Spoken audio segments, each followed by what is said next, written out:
रीवा पन्ना का पठार।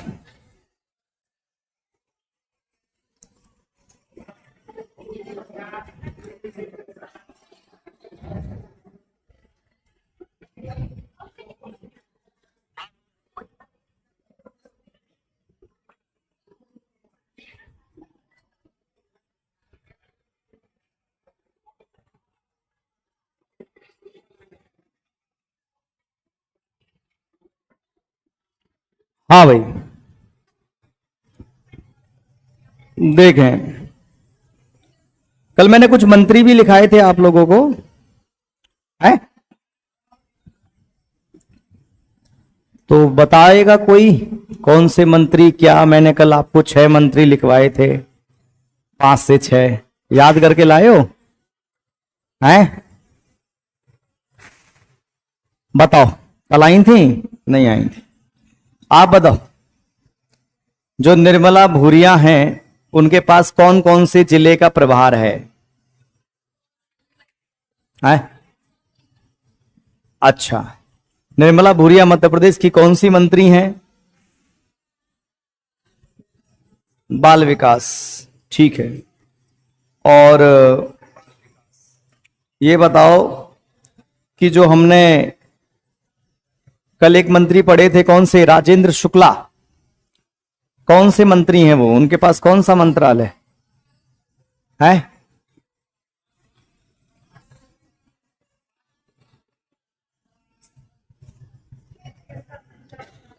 हाँ,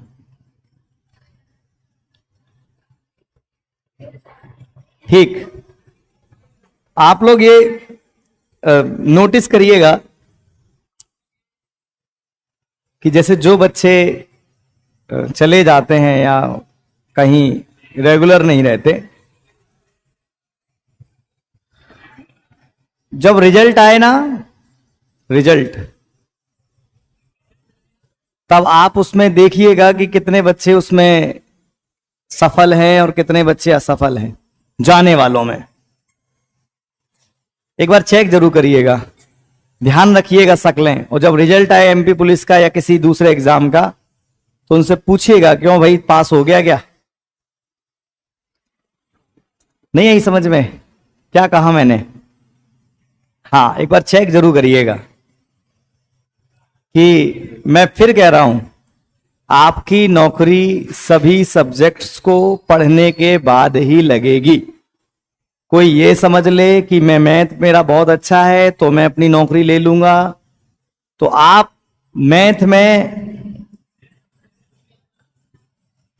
मैथ के और रीजनिंग के कुल 65 क्वेश्चंस में से 60 कर दोगे। मान लो 65 में से 65 कर दिए, 65 तो होंगे ही नहीं, 61 या 62 तक पहुंच भी गए अगर, फिर भी आपको सिलेक्शन के लिए 15 से 20 नंबर की जरूरत है। Final selection without any tension. और वो 15 से 20 प्रश्न आपके तभी लगेंगे जब आप दूसरे सब्जेक्ट्स को भी पढ़ रहे होंगे। 15 से 20 प्रश्न आपको ऐसे ही आसानी से नहीं लगने वाले, ये आप ध्यान रखें। बाकी टाइम पास करना है तो करिए, पूरा देश टाइम पास कर रहा है, कोई आईपीएल में तो कोई किसी चीज में, कोई किसी चीज में तो कोई किसी चीज में। चलिए, कल हमने आपको मंत्री लिखाए थे, कितने मंत्री लिखाए थे? 7 के 6 लिखाए थे शायद, 7, ठीक 7 लिखाए थे। तो बताएं भाई, कृषि मंत्री कौन है? कृषि मंत्री कौन है? कृषि मंत्री कौन है? कहां से आते हैं विधायक, कहां से हैं?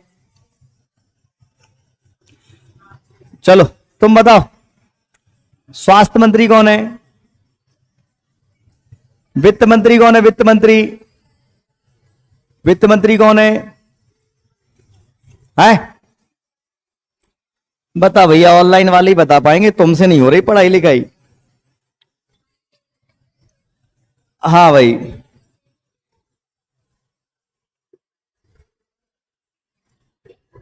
वित्त मंत्री बताएगा, कल बढ़ाया था मैंने। जगदीश, कहां से आते हैं विधायक, कहां से हैं? मंदसौर की कौन सी मल्हार, मल्हारगढ़ विधानसभा है। अच्छा, और हमारे प्रद्युम्न सिंह तोमर जी के बारे में हमने बताया था आपको। और हमारे जो ऐदल सिंह कंसाना के पास कौन कौन से जिले हैं, प्रभारी मंत्री कौन कौन से, बेटा ये याद कर लेना। मंत्री से क्वेश्चन ये आएगा, मंत्री से क्वेश्चन इतना आता है कि या तो वह उसकी विधानसभा क्षेत्र पूछता है,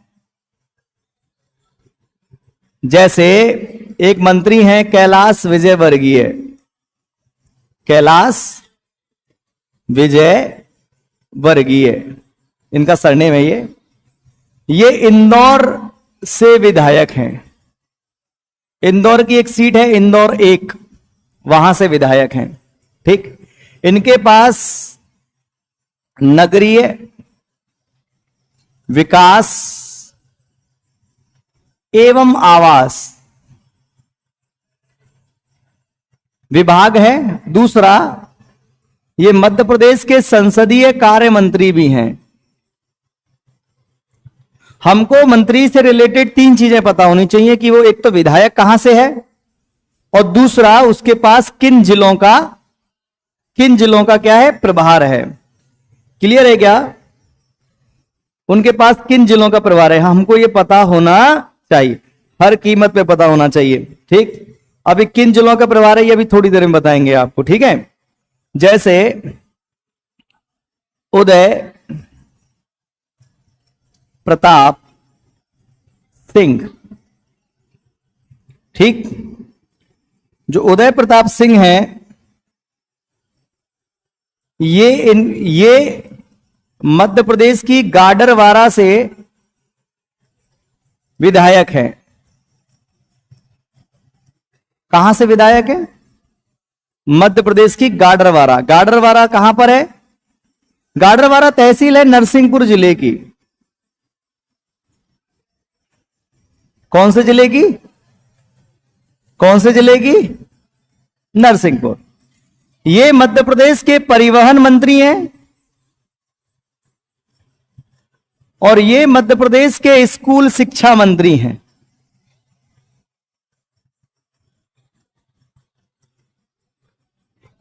मैंने अभी प्रभार नहीं बताए इनके कि कौन से मंत्री पे कौन से जिले का प्रभार है। अभी केवल मैंने दो चीजें बताई हैं, एक तो उनका विभाग और दूसरा वो कहां से विधायक हैं। क्लियर है क्या? बात समझ में आ रही है? अच्छा, इसके बाद दो हो गए। कैलाश विजयवर्गीय कहां से आते हैं? इंदौर से। ठीक, चलिए नेक्स्ट, दूसरी स्लाइड पे देख लेते हैं। नेक्स्ट, नारायण सिंह कुशवाहा। रील देखता हूं आजकल इंस्टाग्राम पर, तो कहते हैं कुशवाहा ही कह दे ऐसे कई लोग रील बनाते हैं, अपनी अपनी समाज के टाइटल को लेकर के कहते हैं ये ही कह दे, फलाना कह दे, ढिमकाना कह दे। अलग ही है मामला। नारायण सिंह कुशवाहा सामाजिक एवं दिव्यांगजन कल्याण मंत्री।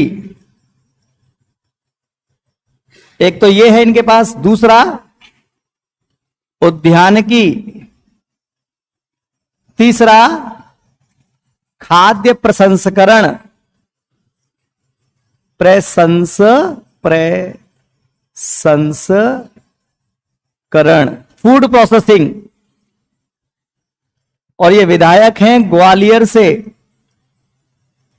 ग्वालियर की कौन सी सीट? ग्वालियर दक्षिण से। कौन? नारायण सिंह कुशवाहा। ठीक, कितने मंत्री हो गए भैया? अभी कितने पढ़ा दिए आपको? 3 पढ़ा दिए हैं। चलिए नेक्स्ट, इंदर सिंह परमार।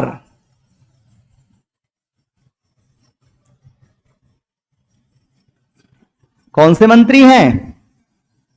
इंदर सिंह परमार। ये जो है ये मध्य प्रदेश के उच्च शिक्षा मंत्री हैं। इनके पास मध्य प्रदेश का आयुष विभाग भी है। इनके पास मध्य प्रदेश की तकनीकी शिक्षा भी है। आयुष शिक्षा, उच्च शिक्षा, तकनीकी शिक्षा। कहां से आते हैं? सुजालपुर से विधायक हैं। कहां से विधायक हैं? कहां से विधायक हैं? सुजालपुर से विधायक हैं। ठीक है, नेक्स्ट।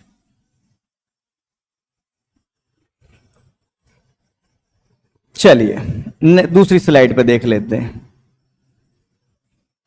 चेतन कुमार कश्यप, ये मध्य प्रदेश के सूक्ष्म लघु एवं मध्यम, जिनको बोल देते हैं एमएसएमई, इंडस्ट्री, उद्योग मंत्री हैं। कहां से हैं विधायक? कहां से हैं? रतलाम से। कितने हो गए मंत्री? कितने हो गए? 5। कर लाओगे याद? अब कल मैंने आपको 6-7 लिखा दिए थे, अब आज आपको 5 लिखाए हैं। भैया सवने गुड मॉर्निंग है, पढ़ लो लाला। 5-6-7 लोग देखते हैं, कह रहे हैं good morning, Radhe Radhe, love you sir. ये तब तक ही है लव यू जब तक नौकरी नहीं लग रही। के बाद हम तुम कौन और हम कौन। हाँ भाई चलो, कौन कौन से मंत्री पढ़े आज अपन ने? कैलाश विजय वर्गीय, दूसरा नारायण सिंह कुशवाहा, इसके बाद चेतन कुमार कश्यप और इंदर सिंह परमार और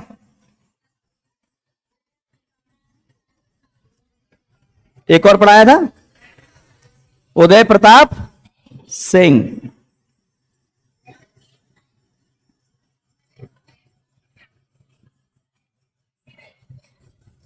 अच्छा, कहां से विधायक हैं? कहां से विधायक हैं? कहां से विधायक हैं? कहां से विधायक हैं?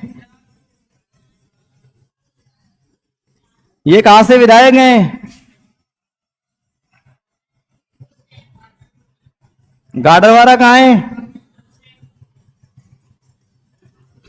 नरसिंहपुर। अब रह क्या गया? रह क्या गया? जिलों का प्रभार। कौन कौन से जिले? धार और सतना। कौन कौन से जिले? निवाड़ी। निवाड़ी कहां से अलग हुआ था? अरे बताओ। टीकमगढ़ से। इंदर सिंह परमार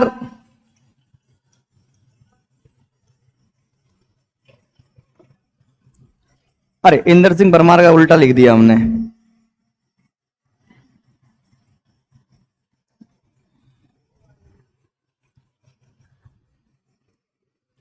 इंदर सिंह परमार। क्या हो गया भैया? चेतन कश्यप। भोपाल और राजगढ़। बालाघाट, कटनी।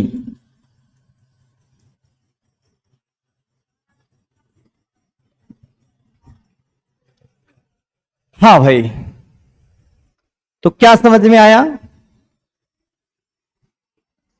समझ में क्या आया? क्या समझ में आया? हाँ, क्या बताए? हाँ तो बताया ना, इंदर सिंह परमार। क्या कह रहा है? तो क्या लेना देना तेरे को उससे? उससे पढ़ेगा गधे, नालायक, सुअर। जो पढ़ा रहा हूं इधर ध्यान नहीं है गधे का।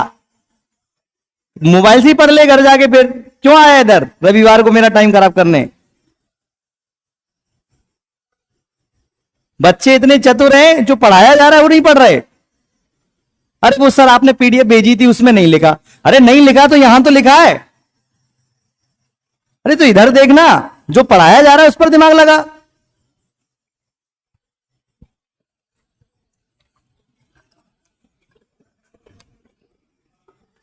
पीडीएफ में ही सब कुछ मिल जाएगा बेटा, तो हमें कौन पूछेगा फिर? सुजालपुर शाजापुर जिले की एक तहसील है। सुजालपुर किसकी तहसील है? शाजापुर जिले की एक तहसील है सुजालपुर।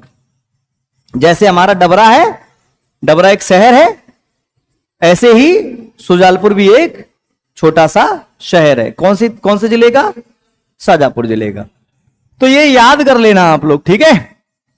ये 5 आज के हो गए और कल शायद 6 या 7 जो भी लिखवाए थे। तो आपके पास कितने मंत्री पहुंच चुके हैं? 12। याद कर लेना, एक क्वेश्चन आपको मिलने वाला है अभी के एग्जाम में या आगे के एग्जाम में। जब भी आप कोई भी एमपी का पेपर देंगे तो आपके लिए वह जरूरी है, आपके लिए वो जरूरी है, ठीक है? चलिए आगे बढ़ते। देखें भाई, अब क्या है, आप खुद से तो बेटा पढ़ने से रहे, मुझे अच्छे से पता है आप लोग खुद से पढ़ने से रहे। तो जैसे मैं आपको मंत्री बता रहा हूं, ऐसे ही मध्य प्रदेश के कुछ पदाधिकारी बता रहा हूं, ठीक? देखो, ग्रुप में मैं भेज दूंगा, लेकिन मुझे पता है कि ग्रुप में भेजने से आप नहीं पढ़ने वाले। पहले आपको यहां पढ़ा दिया जाएगा, देन पढ़ोगे। क्योंकि अगर ग्रुप से और पीडीएफ से पढ़ने वाले होते बेटा, तो ये जितनी भी कोचिंग चल रही हैं, जितने भी बड़े बड़े जो मास्टर साहब हैं, अपन तो बहुत छोटे से मास्टर साहब हैं, साहब तो नहीं है मास्टर हैं, वो बड़े बड़े जो मास्टर साहब हैं उनके घरों में क्या लग जाता है? कोचिंगों में ताला। इस सब इंटरनेट से नहीं पढ़ा जा सकता, ना ही पीडीएफ से पढ़ा जा सकता है। जैसे मैंने अभी आपसे कुछ दिन पहले क्वेश्चन पूछा था कि ये बताइए कि मध्य प्रदेश का विधानसभा का अध्यक्ष कौन है?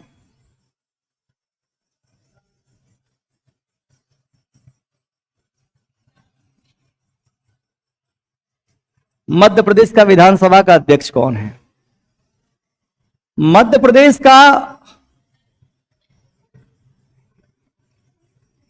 मुख्य सचिव कौन है? मध्य प्रदेश का चुनाव आयुक्त मतलब इलेक्शन कमिश्नर कौन है? मध्य प्रदेश के हाईकोर्ट का मुख्य न्यायाधीश कौन है? और मध्य प्रदेश पुलिस का DGP, director general of police, जिसको कहते हैं महानिदेशक, कौन है? ठीक, तो हमको ये पदाधिकारी जो है 8-10 हमको पता होना चाहिए। मध्य प्रदेश का महाधिवक्ता कौन है?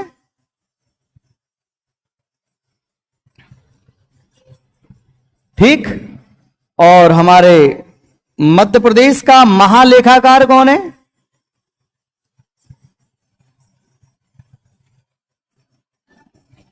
ठीक है, मध्य प्रदेश में विपक्ष का नेता कौन है?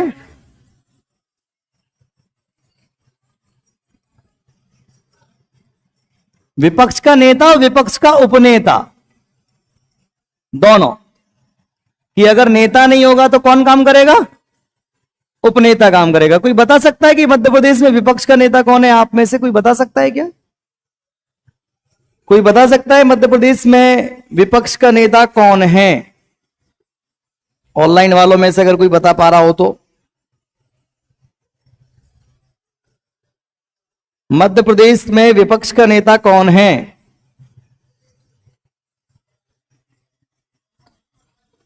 है? कौन है?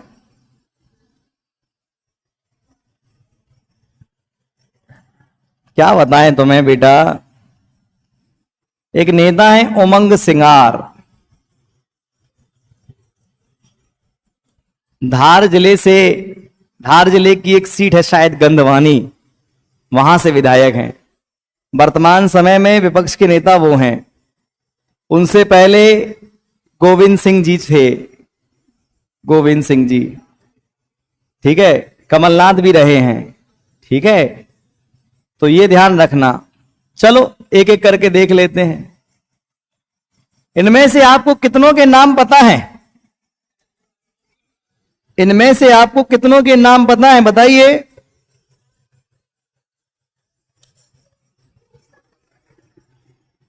बताइए, कोई बता सकता है क्या आप में से? कौन है? नरेंद्र सिंह जी मध्य प्रदेश के मुख्य सचिव कौन है, बताओ। अनुराग, पक्का लॉक कर दें? बहुत बढ़िया।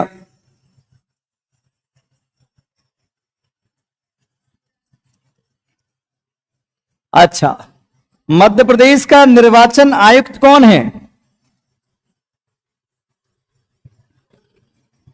मनोज कुमार श्रीवास्तव। मध्य प्रदेश का मुख्य न्यायाधीश कौन है, बताएगा कोई? संजीव सचदेवा। हाँ भाई। कैलाश, इतने इंटेलिजेंट तो नहीं हो तुम लोग। अरे तुम बेटा महाधिवक्ता।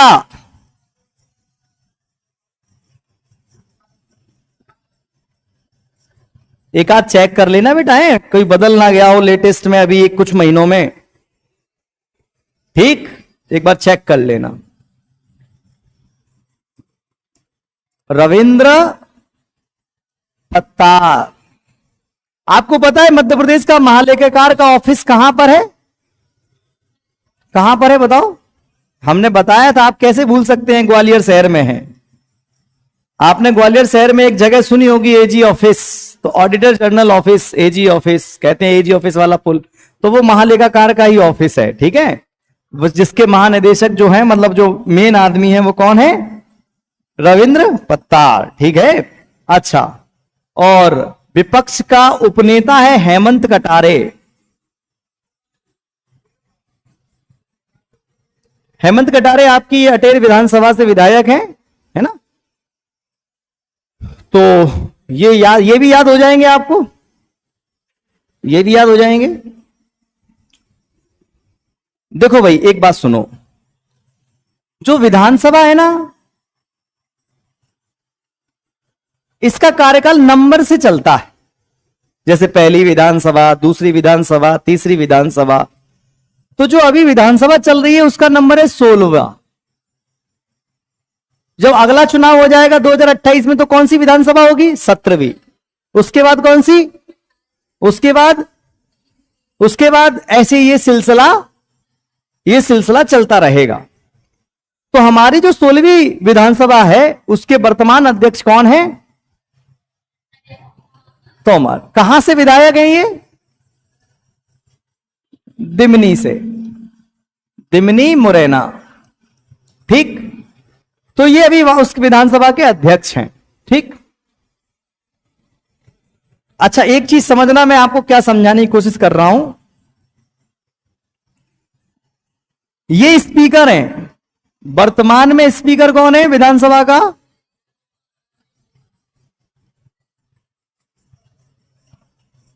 लेकिन भैया एक होता है प्रोटेम स्पीकर। मैंने आपको संविधान में बहुत डिटेल में पढ़ाया है इसको। तो 16वीं विधानसभा के प्रोटेम स्पीकर थे गोपाल भार्गव। सागर से आते हैं। सागर की एक सीट है रहली, रहली विधानसभा से गोपाल भार्गव। नहीं आया समझ में? नहीं आया? अभी परमानेंट स्पीकर कौन है? नरेंद्र सिंह तोमर। ठीक, परमानेंट स्पीकर से पहले एक स्पीकर बनाया जाता है प्रोटेम स्पीकर। थोड़ा सा सुन लो, ये लोकसभा में भी होता है, विधानसभा में भी होता है। जो ऑनलाइन पढ़ रहे हैं बच्चे, बेटा जरा समझने की कोशिश करना। इसको हम अस्थायी अध्यक्ष भी कहते हैं। कौन सा अध्यक्ष? जो कुछ समय के लिए बनाया जाता है। अगर लोकसभा में बनाया गया है तो राष्ट्रपति नियुक्ति करेगा, और अगर विधानसभा में बनाया गया है तो राज्यपाल नियुक्ति करेगा। सुन लो जरा ध्यान से, आराम से, बहुत छोटी सी बात है। जब भी विधानसभा के चुनाव होते हैं, नए चुनाव होते हैं, नए लोग चुन के आते हैं, नई विधानसभा बनती है। जैसे अभी कौन सी बनी? जैसे अभी कौन सी बनी थी? 16। कब हुआ था चुनाव? 2023 में। तो इससे पहले कौन सी विधानसभा होगी? 15वीं। वो चुनाव कब हुआ होगा? 2018 में। ठीक, तो अब अगली कब होगी? 28 में चुनाव होंगे। कौन सी विधानसभा होगी? 17वीं विधानसभा। कौन सी?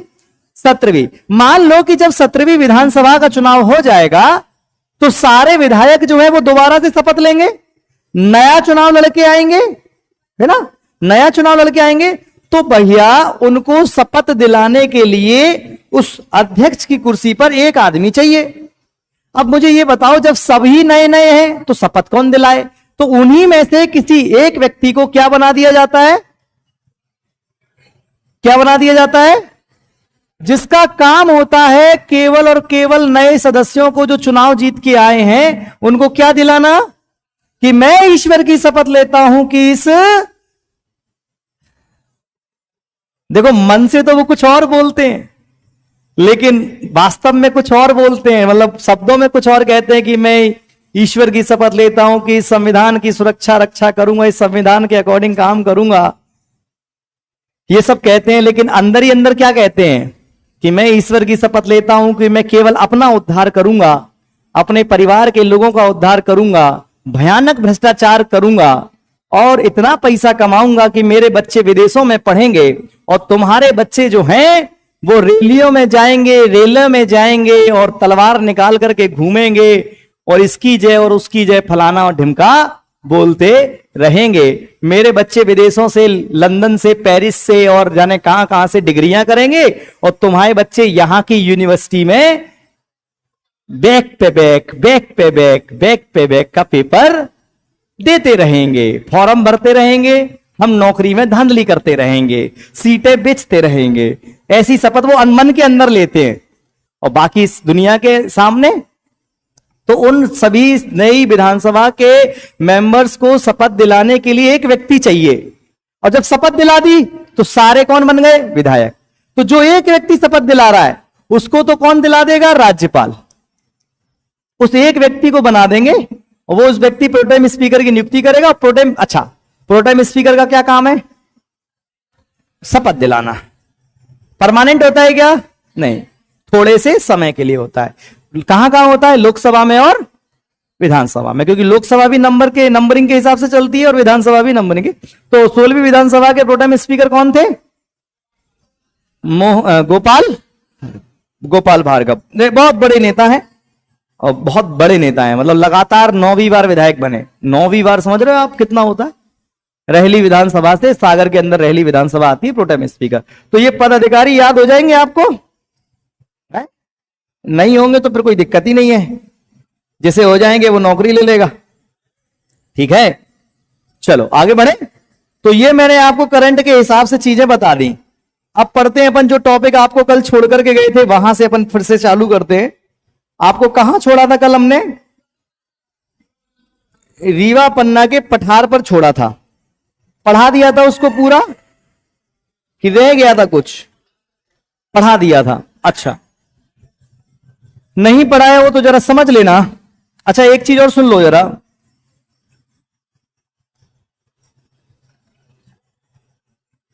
देखें भाई, अपना काम है बिल्कुल एकदम सब कुछ समझाना, ठीक। आयुष का मतलब होता है जो आयुर्वेदिक जो है, आयुर्वेदिक नेचुरोपैथी वगैरह की जो पढ़ाई लिखाई और ये सब चीजें हैं वो आयुष में आती है, आयुष विभाग के अंदर आती है। उच्च शिक्षा 12वीं के बाद की जो शिक्षा होती है उसको अपन उच्च शिक्षा में डालते हैं। जैसे आपके कॉलेज, आपका 12वीं के बाद भी जो भी शिक्षा होगी तो वो सब कौन देखेगा? हायर एजुकेशन मिनिस्टर देखेगा, ठीक है। और स्कूली शिक्षा आपको पता है 12वीं तक की पढ़ाई, ठीक। खाद्य प्रसंस्करण क्या होता है भैया? 2 4 5 जो ऑनलाइन देख रहे हैं उनमें से शायद या देखेंगे, तो खाद्य प्रसंस्करण समझ लीजिए, फूड प्रोसेसिंग यूनिट, मतलब फूड प्रोसेस करके बेच होना, फूड का प्रोसेस करना। जैसे फूड है, जैसे आटा है, गेहूं है, जैसे गेहूं है, ठीक है। गेहूं एक अन्न है, ठीक। उसको अपन ने प्रोसेस किया, प्रोसेस किया मतलब उसको अपन ने पीस दिया, चक्की पे पीस करके बढ़िया बढ़िया पैकेट में और उसमें कुछ अच्छी अच्छी चीजें मिला करके बढ़िया आटा बना दिया जो आपके शरीर के लिए लाभ दे रहा है। तो अपन ने उस फूड का क्या कर दिया? प्रोसेस कर दिया। वो काय में आएगा? फूड प्रोसेस में आएगा। जैसे आप खाते हो पेटीज के ऊपर सॉस डाल करके, लोकल वगैरह जो सॉस, लोकल क्या कंपनी वाली सॉस वाले भी आपको बेवकूफ बनाते हैं, कहते हैं कि टोमेटो सॉस है, कभी उस पर पढ़ना पीछे की कितना टमाटर है इसके अंदर, कितना टमाटर है और कितना केमिकल है ना।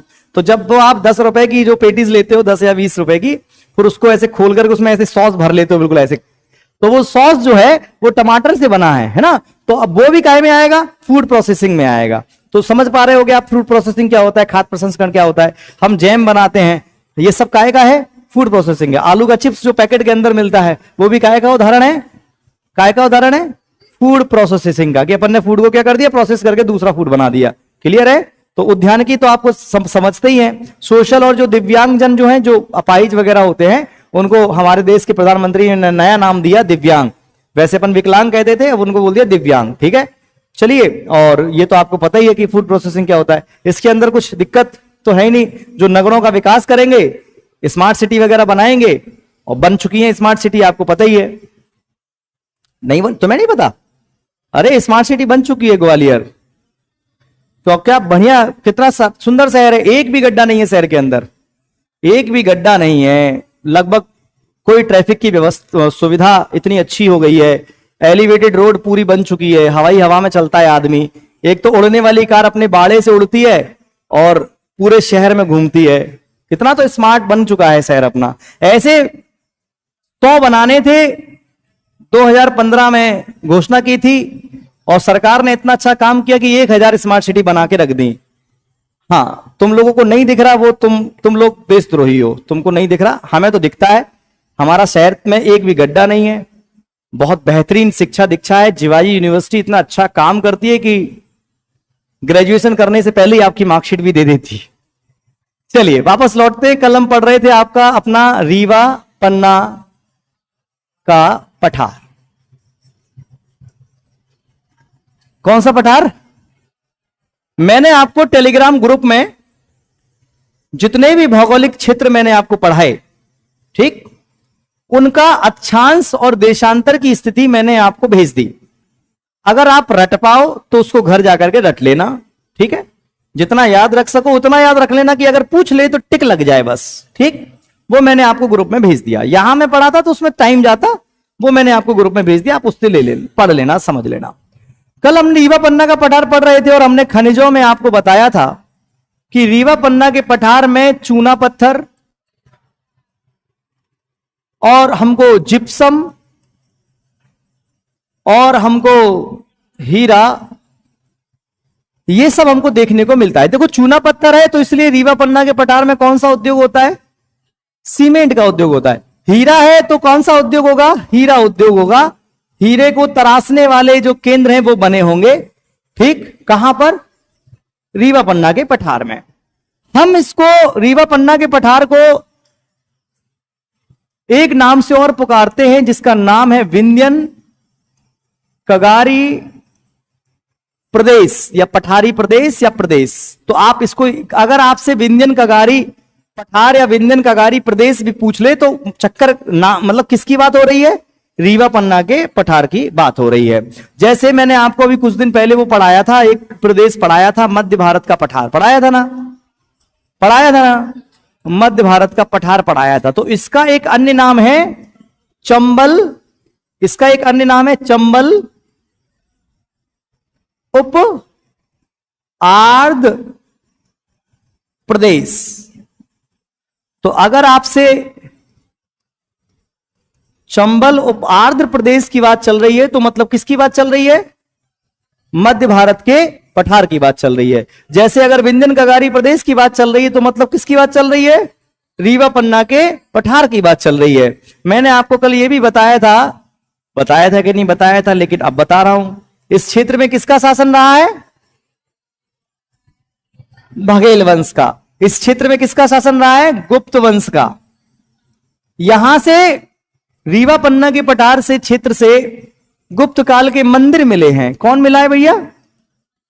गुप्त काल के मंदिर मिले हैं। तो इससे अंदाजा यह लगाया गया कि यहां पर गुप्त शासकों ने भी शासन किया था। बाकी मैंने आपको यह बताया कि बुंदेलखंड और ये वाला एरिया जो है वो लगभग एक दूसरे से जुड़े हुए क्षेत्र हैं।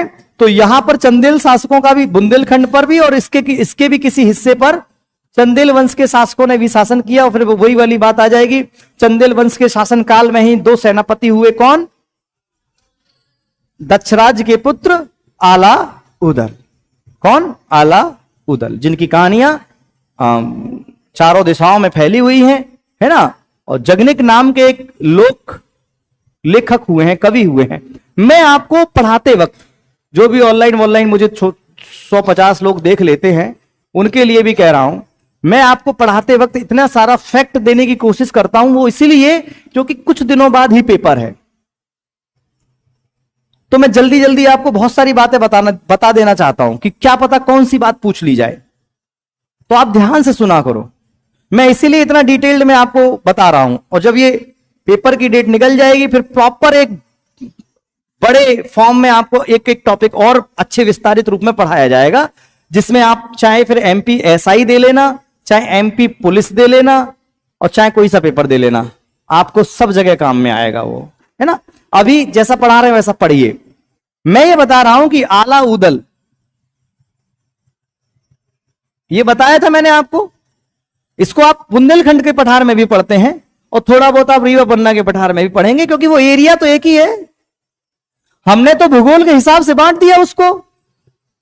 वैसे अगर देखा जाए तो एरिया तो एक ही है। अच्छा, आला उदल की कहानियां हैं जगनिक के द्वारा लिखे गए आला खंड में। जगनिक कौन? लेकिन आला उदल को अगर हम बेसिकली देखें तो प्रमुख तौर पर, जैसे अगर मान लो कि दोनों पूछ लिए जाए कि आला उदल कहां के थे, रीवा पन्ना क्षेत्र के या बुंदेलखंड के, तो आप क्या लगाएंगे? बुंदेलखंड। कितनी लड़ाइयों का उल्लेख? 52। चलिए, ये मैं आपको पहले ही बता चुका हूं, आगे और जैसे जैसे पढ़ाता जाऊंगा और बताता जाऊंगा। आपको तो दिमाग में सेट रखनी है बातें। मैं इसलिए बता रहा हूं कि रीवा पन्ना के क्षेत्र में ही आता है सतना जिला, और पहले सतना जिले में ही आता था क्या? मैहर। और मैहर वाली माता से किसका संबंध है? अमर किसको कहा गया? तो आ गए ना रीवा पन्ना के पठार के, उसमें भी। आगे बढ़े। रीवा पन्ना का पठार एक वजह से और जाना जाता है, भरहूत का स्तूप। कौन सा स्तूप? भरहूत का स्तूप। ऐसा कहते हैं कि इस भरहूत के स्तूप को सुंग वंश के शासक पुष्यमित्र सुंग ने बनवाया था। किसने? पुष्यमित्र सुंग ने बनवाया था। और भरहूत का स्तूप अगर मैं आज खोजने जाऊं तो मुझे कहां मिलेगा? तो मिलेगा सतना जिले में। कहां मिलेगा? कहां मिलेगा? कहां मिलेगा? सतना जिले में। जैसे बेसिकली आज वहां पर कोई भी बिल्डिंग नहीं है, केवल मैदान है। क्यों? क्योंकि समय के साथ वह स्तूप जो है वो समाप्त हो चुका। एक क्वेश्चन और पूछा जाता है इस स्तूप के बारे में कि इस भरूच के स्तूप की खोज किसने की थी, तो आप बताएंगे कि एक अंग्रेज अधिकारी थे, पुरातत्विक कनिंघम। कौन थे? कनिंघम। कनिंघम ने इसकी खोज की थी। किसकी? किसकी? भरूच के स्तूप की। कहां पर है? सतना जिले में। सतना कौन से भौगोलिक प्रदेश में आता है?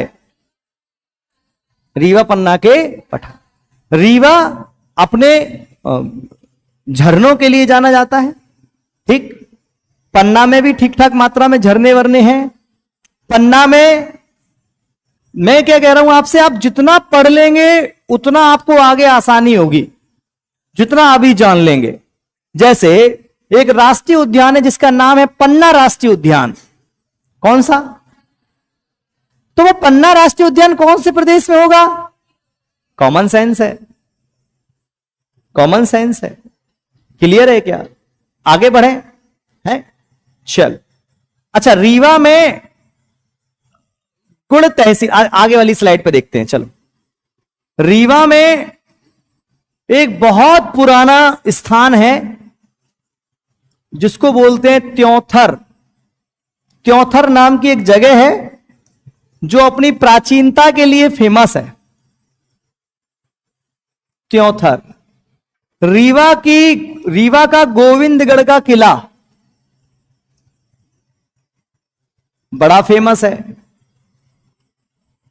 और रीवा अपना जाना जाता है सिपाड़ी के खिलौने बनाने के लिए, यह भी याद रखना, ठीक। रीवा की एक तहसील है गुड़ तहसील। बस खत्म कर रहे हैं इसको, रीवा पन्ना के पठार को। गुड़ तहसील में 750 मेगावाट का अल्ट्रा सोलर पावर प्लांट लगाया गया था, ठीक है। कहां पर? रीवा की गुड़ तहसील, ठीक। और ये यहां से बिजली बेची जा रही थी, मतलब दी जा रही थी डीआरएमसी को। डीआरएमसी, डीआरएमसी क्या? दिल्ली रेलवे, रेल है, मेट्रो, मतलब दिल्ली मेट्रो को। तो जो आज 2023 में जो पेपर हुए पुलिस के, उसमें कई बार पूछा गया कि मध्य प्रदेश की किस तहसील में, मध्य प्रदेश की उस टाइम पर वो सबसे बड़ा पावर प्लांट था सोलर एनर्जी का। कौन सी एनर्जी का? सोलर एनर्जी का। सोलर एनर्जी का सबसे बड़ा पावर प्लांट था। कहां पर? रीवा। रीवा कौन सी तहसील? गुड़ तहसील में। कौन सा power plant? Solar power plant. Clear है? किसको बेची जा रही थी बिजली, मतलब किसको दी जा रही थी? दिल्ली मेट्रो को। अब तुम जे मत दिमाग लगाने लगना कि है सर दिल्ली मेट्रो तो पता नहीं कहां है और इतने दूर कैसे पहुंचत होगी बिजली। हाँ जी तो दिमाग में आएगा। बेटा क्या करती है ना वो बिजली, रीवा के स्टेशन पे पहुंचती है, ट्रेन में बैठती है, टिकट कटाती है और दिल्ली मेट्रो पहुंच जाती है। नाला नहीं तो कार करती है, कार में बैठ के चली जाती। कल मैंने आपको बताया था कि रीवा पन्ना के पठार की सबसे ऊंची चोटी कौन सी है? गुडविल या सद्भावना है। इसको, इस चोटी को कालुम्बे के नाम से भी जानते हैं। किस नाम से? किस नाम से? कालुम्बे और कलुमार। तो ध्यान रखना, अगर ये पूछ ले तो आप लगा देना आंसर क्या है, ठीक। एक पॉइंट और देख लो, ये जो रीवा पन्ना का पठार है, यहां पर प्रमुख नदी टॉन्स, जिसको तमसा भी कहते हैं, महान नदी, केन नदी, बीहड़ नदी, बिछिया नदी, बेलन, सेलर, ये तो छोटी छोटी नदियां हैं, आपको ये याद रखना है, ये और ये, ठीक है। मैंने कल आपको बताया था कि मध्य प्रदेश का सबसे बड़ा झरना भी इसी पठार के अंदर आता है, इसी भौगोलिक क्षेत्र के अंदर आता है। क्लियर है क्या भाई? कौन सा था सबसे ऊंचा झरना मध्य प्रदेश का? कौन सा था? बाउटी। कितना? और नदी कौन सी? सैलड नदी। याद रहेगा? क्लियर है? आगे बढ़ते हैं। थोड़ा सा पानी वानी पी लें, थोड़ा सा पानी पी लें। हे मेरे भगवान,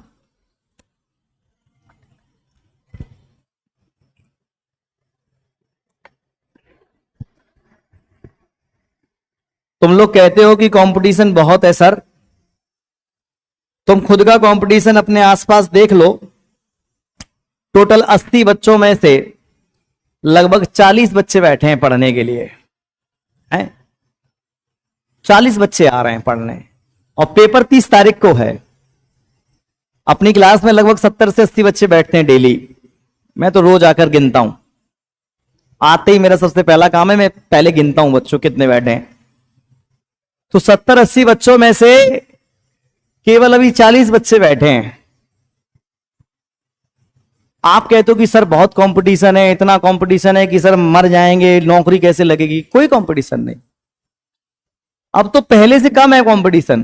सरकार अगर निष्पक्ष रूप से पेपर कराना चालू कर दे ना, निष्पक्ष रूप से, तो बहुत पढ़ने वालों का बहुत जल्दी सिलेक्शन होगा। नंबर जो लिस्ट है वो बहुत डाउन चली जाएगी, क्योंकि नहीं पढ़ रहे बच्चे। तुम खुद देख लो, पेपर 30 तारीख डेट दे दी है और गायब है आधे से ज्यादा। क्यों? क्योंकि भैया रविवार है, रविवार को कैसे पढ़ लें? पढ़ लेंगे तो उल्टी हो जाएगी, चक्कर वक्कर खा के गिर गए तो, है ना? तो वो चीज है, कंपटीशन नहीं है जितना हम सोचते हैं। चलिए कोई बात नहीं। मध्य प्रदेश का सबसे बड़ा भौगोलिक क्षेत्र और बहुत इंपॉर्टेंट है, तो सबसे बड़ा है तो सबसे ज्यादा बातें भी इधर होंगी। ये जो एरिया है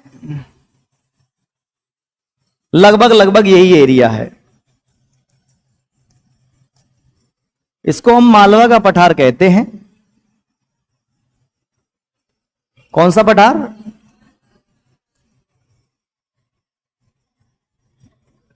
ये, क्योंकि ये वाला तो क्या हो गया,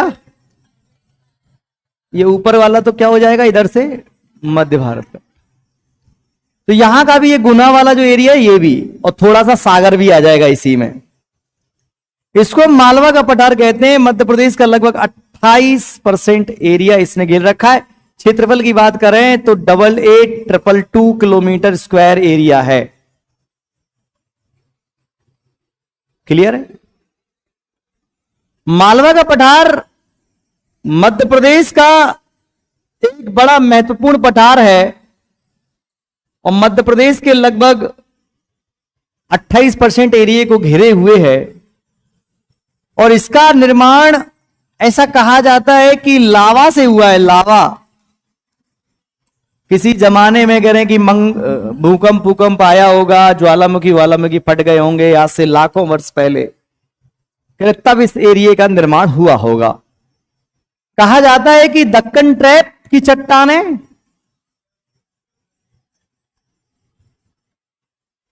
कौन सी चट्टानें? दक्कन ट्रैप और बेसाल्ट चट्टानों से इस क्षेत्र का निर्माण हुआ है। अब 2 4 5 जो देख रहे हैं वो सोच रहे होंगे कि दक्कन ट्रैप क्या है। भाई क्या है कि हमारा जो पूरा जो क्षेत्र है, चाहे मध्य प्रदेश हो चाहे भारत हो, भारत के अंदर ही आता है मध्य प्रदेश। जब आप यहां पर नीचे जाएंगे, खोदेंगे, खुदाई करेंगे तो आपको मिट्टी मिलेगी। फिर एक सीमा के बाद आपको पत्थर मिलना चालू हो जाएंगे। तो एट दी एंड जो सबसे नीचे की जो भू आकृति है वो क्या है? चट्टानें, पत्थर, जिससे बना है ये पूरा क्षेत्र। तो भारत ने उन चट्टानों को नाम दिया है कि ये चट्टान है तो इसका नाम दक्कन ट्रैप है, ये चट्टान है तो इसका नाम धारवाड़ है, ये वाली चट्टान है तो इसको अपन कडप्पा की चट्टानें कह देते हैं, ये वाली चट्टान है तो इसको अपन विंध्यन चट्टान कह देते हैं। मतलब चट्टानों के भी नाम दे रखे हैं। जैसे मिट्टी के नाम दे रखे कि लाल मिट्टी है कि पीली मिट्टी है कि कैसी जलोढ़ मिट्टी है, कि भैया नदियों के पानी के द्वारा बहाई गई जो ला करके जो मिट्टी डिपॉजिट की कर दी जाती है, जो मिट्टी बनती है, उसको हम कौन सी मिट्टी कहते हैं? जलोढ़ मिट्टी कहते हैं। उसी की जलोढ़ मिट्टी की एक छोटी बहन है कछारी मिट्टी, है उसी की छोटी बहन है, किसकी? जलोढ़ की। तो हमने नाम दिया ना, तो ऐसे ही जो चट्टान है, जो रॉक्स है, उनके टाइप के हिसाब से हमने नाम दिया है। हमारा जो भारत देश है वहां पर कई प्रकार की चट्टानें हैं, जैसे गोंडवाना की चट्टानें, दक्कन ट्रेप की चट्टानें, धारवाड़ की चट्टानें, धारवाड़ कहते हैं, और कड़प्पा की, इनके नाम दिए रखे हैं। क्वालिटी के आधार पर 3 प्रकार होते हैं, मैंने आपको बताया, आग्नेय, अवसादी और कायांतरित, इग्नियस, सेडिमेंट्री, मेटामॉर्फिक। लेकिन हमने उसको अपने हिसाब से नाम दे रखा। जैसे अमेरिका में कोई चट्टान है, मतलब चट्टान से बना कोई क्षेत्र है, चट्टान ही से बना है, नीचे जमीन में जाओगे तो पत्थर मिलेगा। तो अमेरिका में थोड़ी ना कोई कडप्पा गर्म की चट्टानें होंगी, उन्होंने वहां पर उन चट्टानों को कुछ और नाम दे रखा होगा। जैसे हमारे यहां धारवाड़ की गोंडवाना की चट्टानें हैं, तो जहां गोंडवाना की चट्टानें होंगी, मतलब या जो एरिया गोंडवाना की चट्टानों से बना होगा, वहां प्रबल संभावना है वहां पर कोयले की मात्रा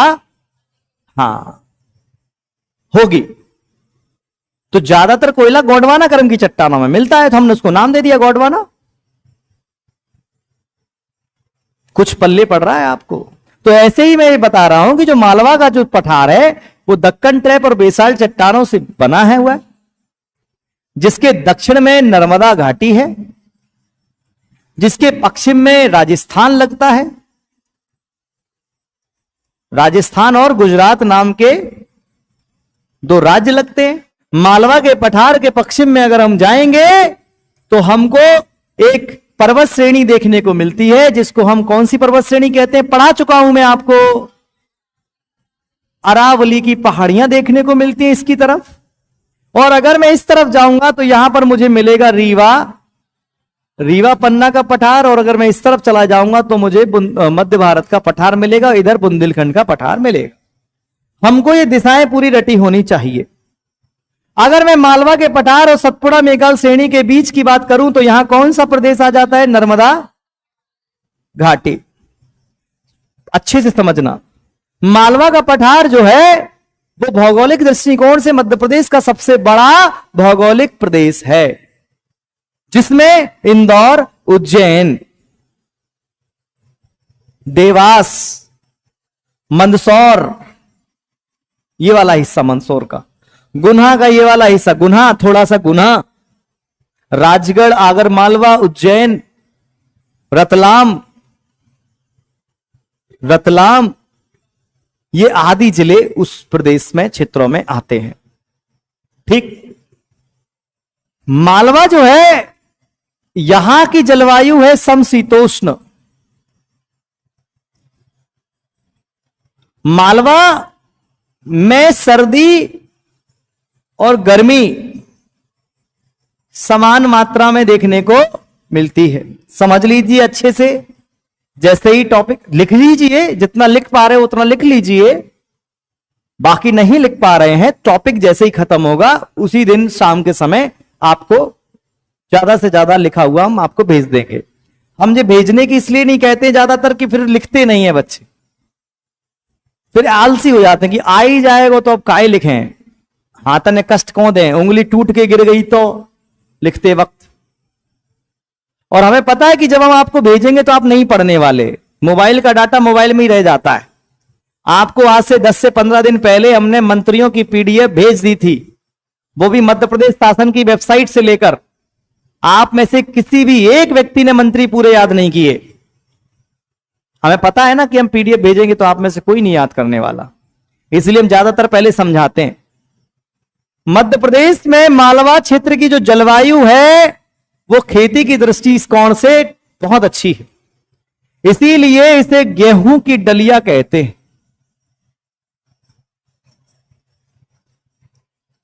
क्या कहते हैं?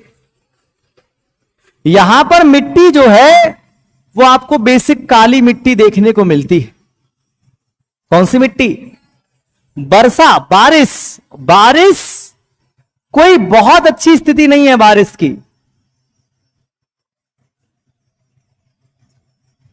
मतलब कि अगर आपसे कोई पूछता है कि मध्य प्रदेश में सबसे कम बारिश कहां होती है, तो तुम बता दोगे ये वाला क्षेत्र, मध्य भारत का पठार। लेकिन दूसरे नंबर पे कम कहां होती है, तो क्या बताओगे?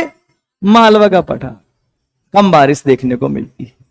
काली मिट्टी है, तो यहां पर जो खेती है, आपको कपास की भी खेती देखने को मिलेगी, और ये एरिया सबसे ज्यादा करता है क्या?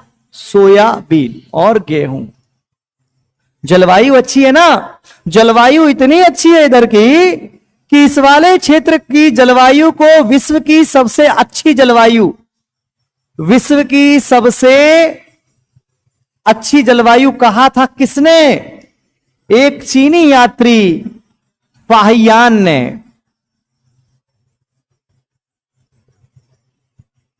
फाहियान, फाहियान आया होगा इधर पर।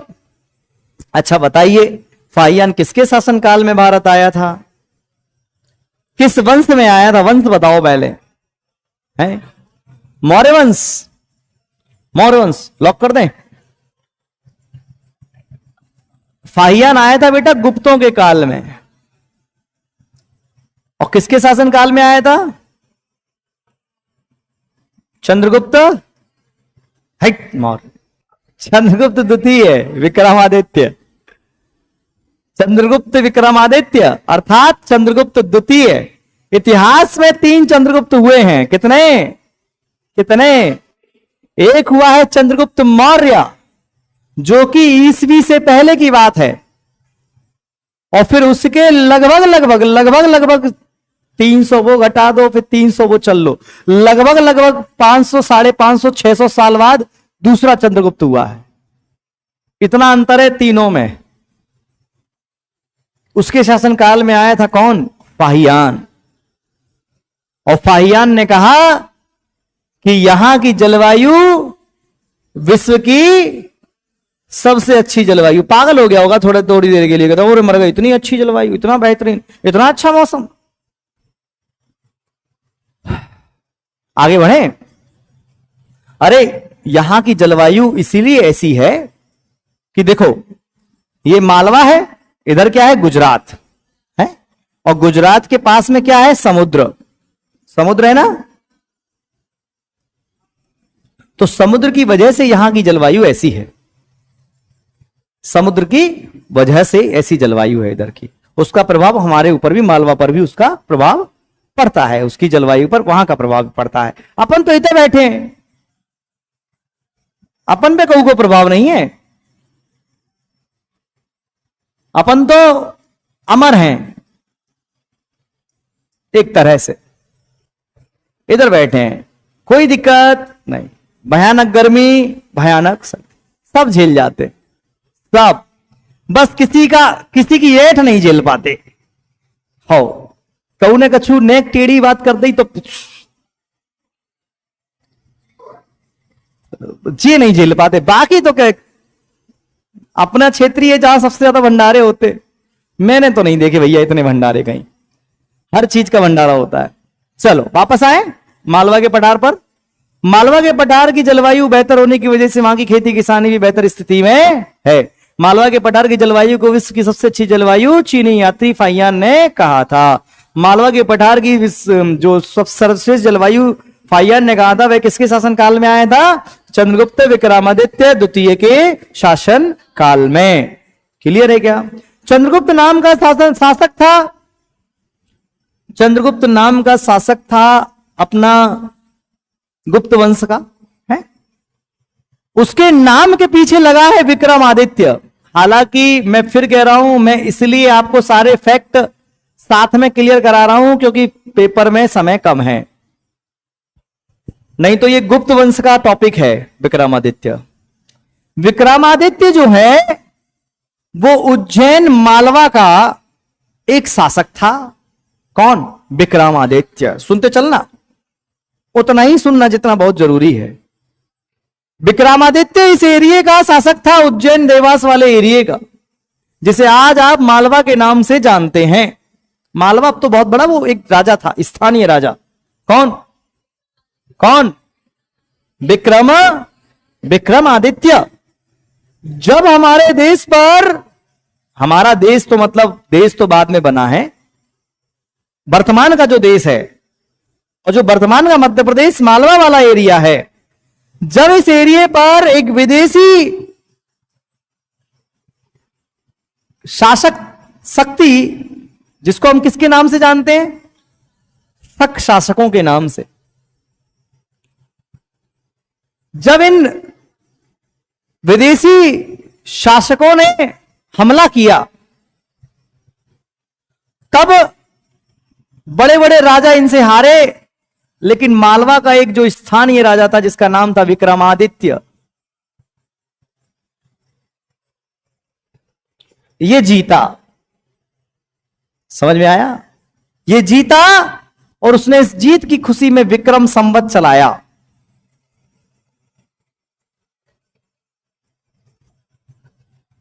कब? 58 ईसा पूर्व में एक संवत चलाया, एक तारीख, एक कैलेंडर जिसको हम कह सकते हैं, जिसको हम कहते हैं कौन सा? विक्रम संवत।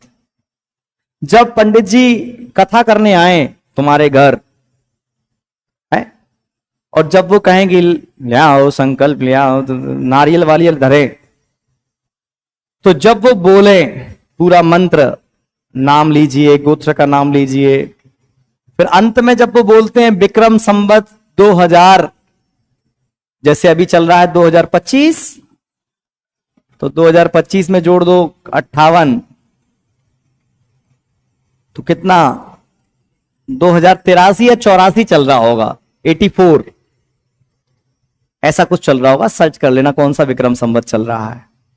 तो वो विक्रम संवत, वो यही विक्रम संवत बोलते हैं। नहीं है समझ में? संविधान की प्रस्तावना पढ़ेंगे आप, तो संविधान की प्रस्तावना में जब अंत में जो पूरी वाक्य लिखा गया है कि एतद द्वारा आज तारीख 26 नवंबर 1949 को मिति मार्क्सुल 7वीं संवत 2000 विक्रमी संवत 2006 विक्रमी को हम इस संविधान को अंगीकृत अधिनियमित, तो विक्रम संवत डेट वो किसने चलाई थी? कहां का राजा था? मालवा, उज्जैन। अरे आपने कहानियां नहीं सुनी विक्रम बेताल की? तो वो विक्रम बेताल यही है, विक्रम यही विक्रम है। सिंहासन 32 इन्हीं का सिंहासन है वो। तो ये इतने पावरफुल शासक हुए, तो फिर लोगों ने क्या किया, हमारे यहां के शासकों ने उनके नाम की उपाधि लेना चालू कर दी, टाइटल, उनके नाम को अपने नाम के आगे लगाना स्टार्ट कर दिया कि देखो हम भी विक्रमादित्य की तरह ही बलशाली और ताकतवर हैं। तो जो पहला शासक इतिहास में हुआ है जिसने विक्रमादित्य का नाम अपने नाम के पीछे जोड़ा, उसका नाम था क्या? चंद्रगुप्त द्वितीय। जिसने क्या नाम जोड़ लिया अपने नाम के पीछे? विक्रमादित्य। तो फिर एक चलन हो गया, तो फिर आगे चल के बहुत सारे शासकों ने विक्रमादित्य नाम की उपाधियां लेना चालू कर दी। नहीं आई समझ में? तो पहला शासक जिसने विक्रमादित्य की उपाधि ली कौन? इतिहास में ऐसे कुल 14 शासक हुए हैं जिन्होंने विक्रमादित्य की उपाधि ली, और जो अंतिम शासक है वो है हेमू, अकबर के जमाने में था। वो अंतिम शासक है जिसने विक्रमादित्य की उपाधि धारण की थी। तो कुछ पल्ले पड़ा, कुछ छोटा मोटा सा, कि विक्रमादित्य कहां के शासक थे? मालवा। और अभी हम पढ़ क्या रहे हैं? मालवा का पठार। क्लियर है क्या? मालवा इतिहास के दृष्टिकोण से बहुत इंपॉर्टेंट है। महाजनपद काल का एक महाजनपद अवंती, वो किस एरिया में मिलेगा? मालवा। और इस अवंती का शासक था कौन? कौन था? चंडप्रगोत। कौन सा रोग हो गया था चंडप्रगोत को? अरे पढ़ाया है आपको। पांडु मतलब पी लिया। इसके इलाज के लिए किसको भेजा गया था? जीवक किसका डॉक्टर था? किसका था? बिंबिसार। अवंती नाम का जनपद था, तो अवंती नाम के जनपद कहां पर था? मालवा में था। इतना ठीक है। मालवा एरिया, जो मालवा के कुछ शहर, कुछ जगह ऐसी हैं जिनका संबंध पाषाण काल से भी है। जिसमें कौन सा पाषाण काल? ताम्र पाषाण काल। मतलब कि जो मालवा का जो क्षेत्र है वो बहुत जमाने पहले से ही इंसानों की गतिविधियों में आता है। मतलब वहां पर इंसानी जो क्या कह सकते हैं, बस्तियां बहुत पुरानी हैं। जैसे कौन कौन से शहर हैं? जैसे काय था, नावदा, ये पाषाण कालीन और मतलब आदि मानव के जमाने की चीजें यहां देखने को मिलती। कुछ पल्ले पड़ रहा है? कुछ पल्ले पड़ रहा है कि सर के ऊपर से जा रहा है बात? 5 मिनट बैक पीछे ले लेता हूं, बैक फ्लैश। मैं शकल बता दे दी तुम लोगों की कि अपन को कुछ समझ नहीं आ रहा। वो इसलिए नहीं आ रहा ना, पहली बार पढ़ रहे हो बेटा। वो जो पहली बार पढ़ेगा उसको इतना ही आएगा जितना तुम्हें आ रहा। मालवा का पठार, मालवा का पठार मध्य प्रदेश का सबसे बड़ा भौगोलिक क्षेत्र है।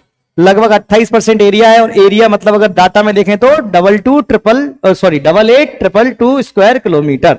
अगर हम इसकी भौगोलिक स्थिति देखें तो मालवा के पठार के दक्षिण में नर्मदा नदी बह रही है। अगर इसके पश्चिम में जाएंगे तो राजस्थान और गुजरात नाम के 2 राज्य देखने को मिलते हैं। गुजरात में समुद्र है, इस वजह से यहां की जलवायु जो है वो कैसी है? समशीतोष्ण है। समान गर्मी और समान सर्दी। यहां पर सर्दी और गर्मी का मौसम कैसा रहता है? समान रूप से रहता है। और यहां पर हम ये देखते हैं कि यहां की जलवायु बहुत अच्छी है। इसी वजह से यहां पर गेहूं की डलिया हम इसको कहते हैं। क्यों? क्योंकि यह क्षेत्र सबसे ज्यादा गेहूं उत्पादन करता है। और जब हम ऊपर की तरफ जाएंगे कि यहां पर इसका निर्माण, आराम सुनना, इस मालवा के पठार का निर्माण लावा के टूटने से हुआ, जिससे दक्कन ट्रैप की चट्टानें और बेसाल्ट चट्टानों से इस क्षेत्र का निर्माण हुआ है। इसी वजह से यहां पर कौन सी मिट्टी पाई जाती है? काली मिट्टी पाई जाती है। अब एक चीज और समझ लो भाई, लावा जो है निकलेगा तो कैसा रंग होगा उसका? काला। और उससे जो चट्टानें बनेंगी वो बेसाल्ट क्रम की चट्टानें बनेंगी। और जब वो काला जो चट्टान बनेगी तो जब टूटेगी, जो क्षरण होगा, तो कौन सी मिट्टी बनेगी?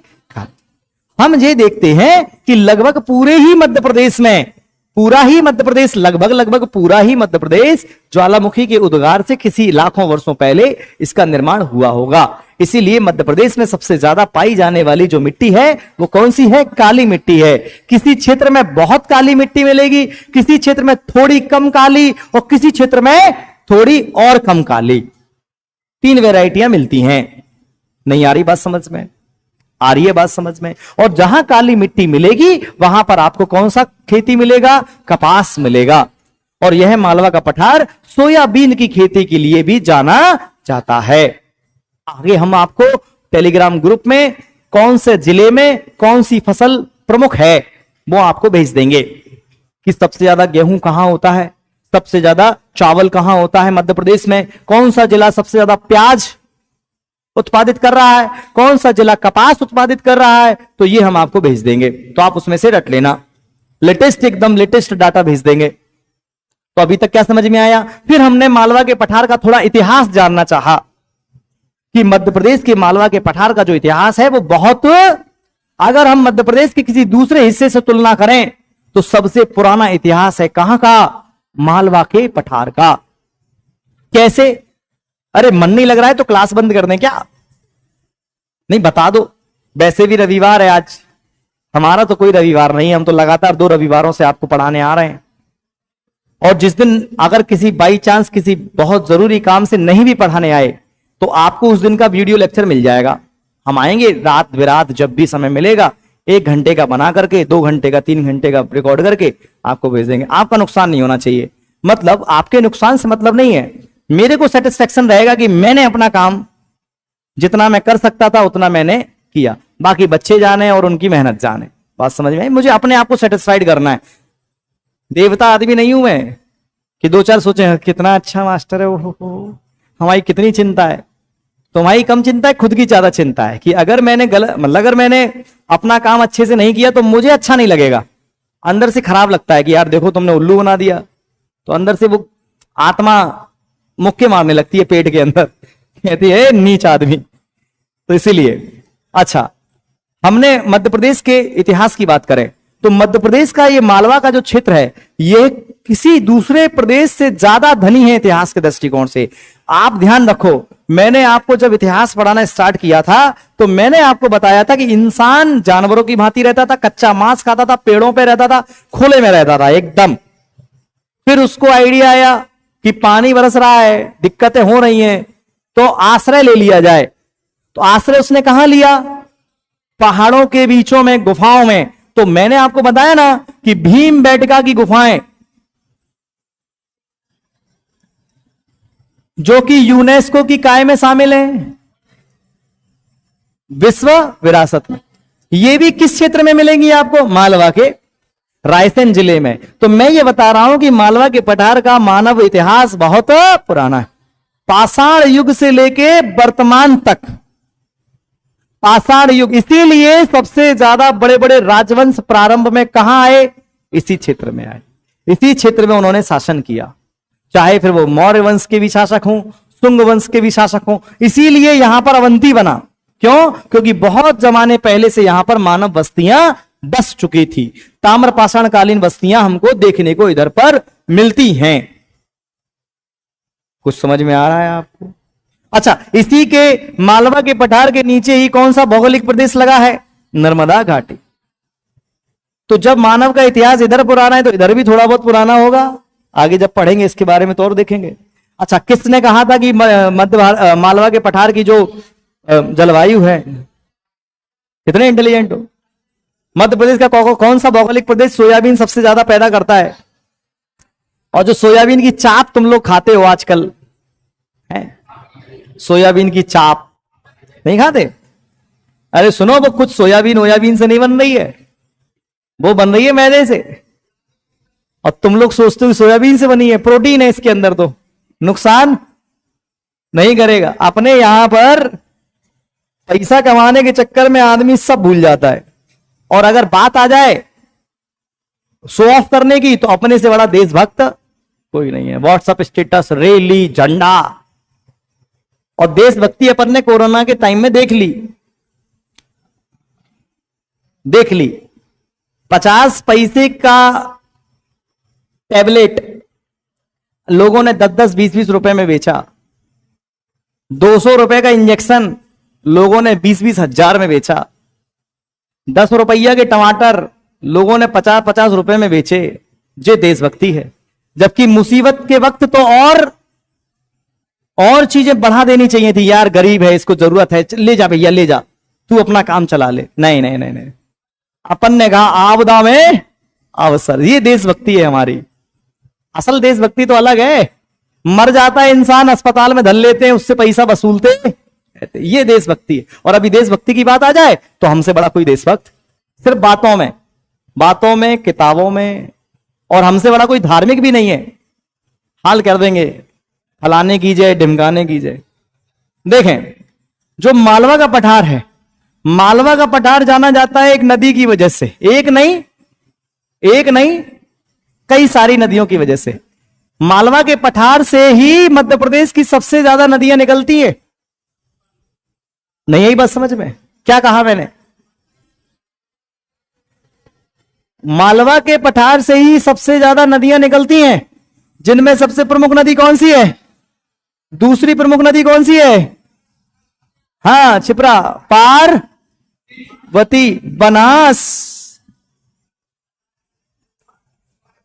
और काली सिंध। अरे कोई आपसे पूछे कि इंदौर किस नदी के किनारे बसा है तो कह देना खोन नदी। कई जगह खोन मिलेगा, कई जगह खान मिलेगा, कंफ्यूज नहीं होना है। मध्य प्रदेश की जो नदी है चंबल, वो निकलती है जाना पाव पहाड़ी से। कहां से? अरे इसको ऐसे याद कर लो, ऐसी पहाड़ी जहां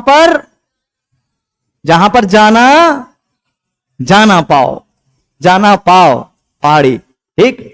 इसकी ऊंचाई है 854 मीटर। और जाना पाव पहाड़ी का एक पॉइंट है वांचू, वहां से निकलती है। कौन सी नदी? चंबल नदी। जब नदियां पढ़ाएंगे तो सबका उद्गम स्थल और सबकी लंबाई चौड़ाई सब बता देंगे आपको। ठीक। जो मालवा का पठार है, यहां की सबसे ऊंची चोटी है 881 मीटर की। कौन सी चोटी? सिगार। और इसके बाद है धजारी 810 मीटर। याद रहेगा है बेटा? हाजिरी ना जाना पाओ 854। अरे गधे, जब जाना पाओ मैं सॉरी यूट्यूब चल रहा है इसलिए कुछ कह नहीं सकते अपन। बेटा जाना पाओ पहाड़ी जो है वो हम पहले लिख चुके हैं। ऐसी तो बोलते हैं। मैं बहुत यूट्यूब ने बहुत सुधार दिया अपने को। 881 धजारी, ये तीन चीज याद रखना। अच्छा, मध्य प्रदेश के मालवा के पठार की जो सबसे ऊंची चोटी है वो कौन सी है? कौन सी? अच्छा एक चीज और सुन लो, बड़ा सही है। मालवा के पठार को कर्क रेखा लगभग दो भागों में बांटती है। मध्य प्रदेश का कौन सा भौतिक प्रदेश कर्क रेखा के द्वारा लगभग दो भागों में बंट जाता है, उसको हम किस प्रदेश के नाम से जानते हैं? मालवा के पठार के नाम से जानते हैं। क्लियर है क्या? अच्छा एक चीज और सुन लो, जब इतना सुन लिया है थोड़ा और सुन लो। मालवा का पठार जो है ये मध्य प्रदेश का सबसे अधिक औद्योगिक विकसित क्षेत्र है। मतलब यहां पर उद्योग जो है पूरे मध्य प्रदेश के हिसाब से देखें बढ़िया एकदम मामला है। मध्य प्रदेश की औद्योगिक राजधानी कौन सी? इंदौर। मध्य प्रदेश की व्यापारिक राजधानी कौन सी? इंदौर। भारत की व्यापारिक राजधानी मुंबई। औद्योगिक राजधानी है, व्यापारिक राजधानी है, आर्थिक राजधानी है, तो मतलब इधर क्या होगा? पैसा। मध्य प्रदेश की खेल राजधानी कौन सी? इंदौर। मध्य प्रदेश की इलेक्ट्रॉनिक सिटी कौन सी? इंदौर।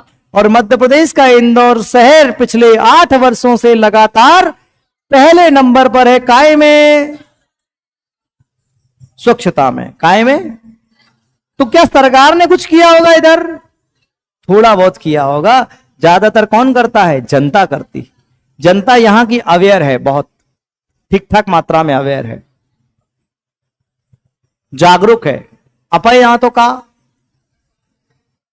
अपन ने अगर कहू से कही कि लला जा गिलास है भाई में डाल देते, तू डाल दे, हो हाल कह देंगे, हो तेरे बाप की रोड है का। अपन यहां तो टेढ़ा काम करने को अपन अपनी क्या समझते हैं? शान समझते।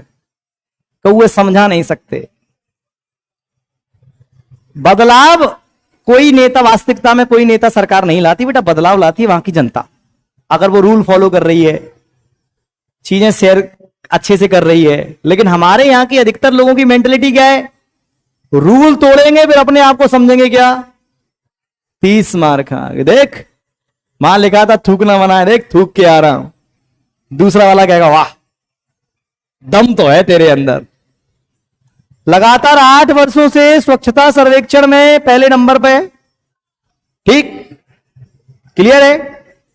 2016 में पहली बार मैसूर बना था केवल पहले नंबर पर, मैसूर कर्नाटक का एक जिला। उसके बाद 2016 के बाद से 17, 18, 19, 20, 21, 22, 23, 24 तक कौन है?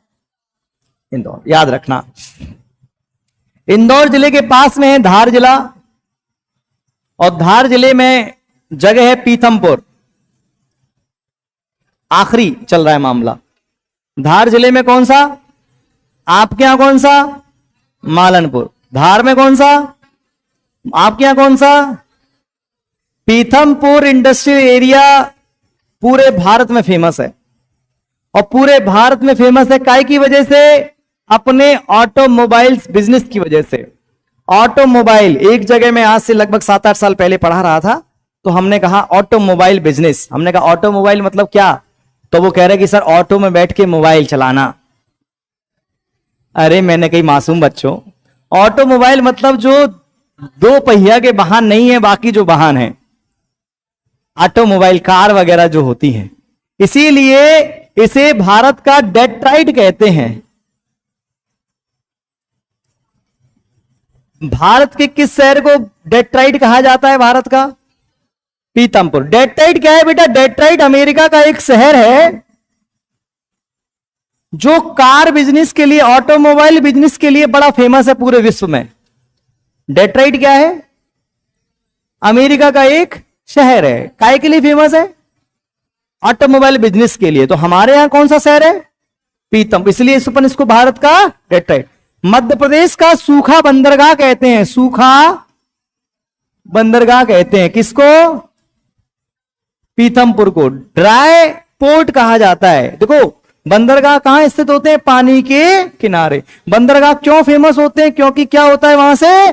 बिजनेस होता है, व्यापार होता है, और यहां पर कोई पानी तो है नहीं इसके आसपास में, और बिजनेस हो रहा है बड़ी तेजी से, तो इसलिए अपन इसको क्या, कौन सा प्रदेश भी कहते हैं अपन? कौन सा बंदरगाह कहते हैं? सूखा बंदरगाह कहते हैं। किसको? मालवा के पठार के किसको? पीथमपुर को। क्लियर है क्या? इंदौर एक बिजनेस के दृष्टिकोण, कपड़े का बिजनेस अगर कहीं पर है तो वो मालवा में है। काय का बिजनेस? सूती कपड़े का बिजनेस इंदौर, उज्जैन। सूती कपड़े की मिलें, जो कि किसी जमाने में ग्वालियर फेमस था, लेकिन आज कौन सा एरिया? इंदौर, उज्जैन, देवास, मालवा वाला एरिया। बहुत ज्यादा सूती कपड़े की मिलें वहां पर स्थित हैं, और सूती कपड़ा बहुत अच्छे से, वहां पर कपड़ा इंडस्ट्री भी बहुत अच्छी से स्थित है। कहां पर? मालवा के पठार में। क्लियर है क्या? ठीक है, आज के लिए बहुत है क्या है? अब भागना है तुमको? सही लग रहा है। सोयाबीन, गुप्त, अरावली। ठीक है भैया, कल मिलते हैं अपन। भैया एक छोटा सा चैनल बना लिया है, उसको आप सब्सक्राइब करवाएं। अरे तुम अकेले से क्या हो? जैसे चुनाव में आदमी खड़ा होता है वोट में, वो कहता है, वोट मांगता है, वो कहता है सर मैंने तो दे दिया। अबे तेरे अकेले वोट से थोड़ी होगा कुछ, तेरे जैसे 20-50 और देंगे तब कुछ होगा, है ना भाई? चलो कल मिलते हैं आपको।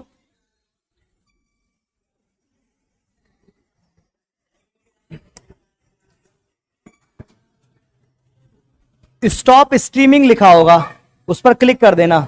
स्टॉप स्ट्रीमिंग कर दिया?